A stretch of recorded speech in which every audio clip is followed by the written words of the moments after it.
नमस्कार, जय श्री कृष्ण। आज हम आपको सती सुलोचना की कथा सुनाएंगे। सती सुलोचना भगवान शंकर के गले में लिपटे वासुकी नाग की पुत्री थी और लंका के राजा रावण के पुत्र मेघनाद की धर्मपत्नी थी। तो आइए जानते हैं सती सुलोचना से जुड़ी रोचक कथा। इसके बारे में मान्यता है कि एक दिन जब माता पार्वती भगवान शिव के हाथ में सर्प को बांध रही थी तो वह ज़्यादा जोर से बंध गया, जिससे उसकी आंख से आंसू की 2 बूंदें गिरी। इन 2 बूंदों से 2 कन्याओं का जन्म हुआ, जिनका नाम सुनैना यानी माता सीता की माँ व सुलोचना पड़ा।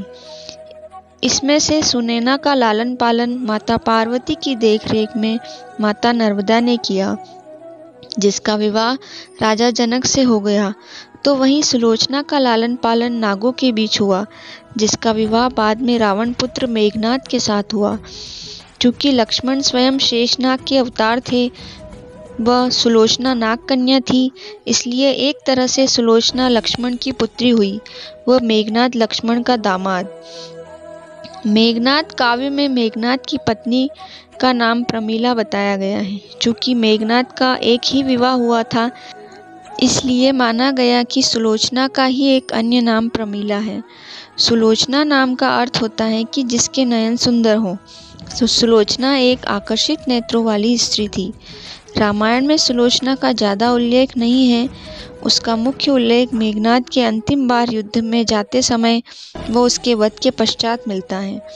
जब मेघनाद तीसरी बार श्री राम के भाई लक्ष्मण से युद्ध करने जा रहा था, तब वह अंतिम बार अपने माता पिता व सुलोचना से मिलने आया था। वह अपने पिता रावण को समझाने आया था कि श्री राम नारायण का अवतार हैं।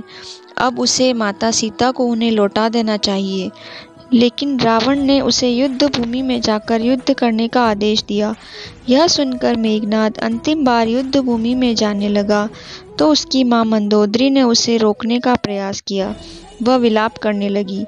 अपनी माँ से मिलकर वह सुलोचना से मिलने में घबरा रहा था, क्योंकि उसे लग रहा था कि उसकी माँ की भांति ही उसकी पत्नी सुलोचना भी उसे रोकने का प्रयास करेगी। उसके आश्चर्य का तब ठिकाना नहीं रहा जब उसने सुलोचना को एक निर्भीक स्त्री की भांति खड़े देखा, जिसकी आंख में एक भी आंसू नहीं था। सुलोचना जानती थी कि आज उसकी अपने पति के साथ अंतिम भेंट है तथा इसके बाद उनका वध हो जाएगा। फिर भी उसकी आंख में एक भी आंसू नहीं था तथा ना ही मुख पर कोई डर। वह एक निडर महिला की भांति खड़ी थी, जिसे मेघनाद को युद्ध भूमि में वीरों की भांति युद्ध करने को कहा। यह देखकर मेघनाद को सुलोचना पर बहुत गर्व हुआ तथा वह तेज गति से युद्ध भूमि के लिए निकल पड़ा। इसके बाद मेघनाद का लक्ष्मण के हाथों वध हो गया और उसका एक हाथ सुलोचना के पास आकर गिरा। उसे यह देखकर विश्वास नहीं हुआ तथा उसने युद्ध का सारा वृत्तांत उसे बताने को कहा। तब मेघनाद के कटे हुए हाथ ने सब लिखकर सुलोचना को युद्ध का सारा वृत्तांत सुना दिया। दूसरी ओर लंका में मेघनाद का शरीर बिना मस्तक के पहुंचा था। यह देखकर रावण मंदोदरी सब बुरी तरह विलाप कर रहे थे। सुलोचना ने अपने ससुर रावण से जाकर कहा कि वह अपने पति के शरीर के साथ सती होना चाहती है, लेकिन बिना मस्तक के वह सती नहीं हो सकती। रावण ने शत्रु से मेघनाद का सिर मांगने से मना कर दिया, लेकिन सुलोचना को वहां जाने की अनुमति दे दी। इसके बाद सुलोचना अकेली श्री राम के पास गई व उनसे अपने पति का मस्तक मांगा।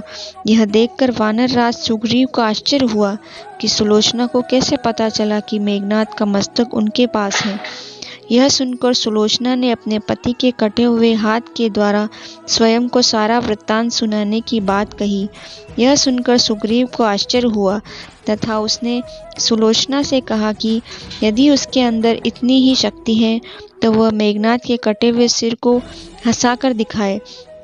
इसके बाद सुलोचना के कहने पर मेघनाद का कटा हुआ सिर सबके बीच जोर जोर से हंसने लगा।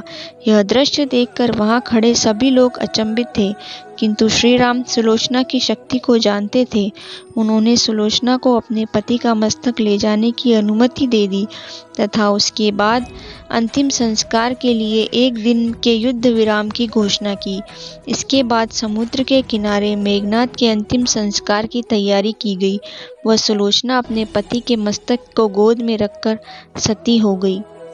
वीडियो कैसा लगा कमेंट करके ज़रूर बताएं, और अगर आप मेरे चैनल पर नए हैं तो जल्दी से चैनल को सब्सक्राइब करें, वीडियो को लाइक करें और बगल में जो घंटी दी हुई है उसे ज़रूर दबाएं, जिससे आगे आने वाली वीडियो का नोटिफिकेशन आपको जल्दी मिल सके। राधे राधे।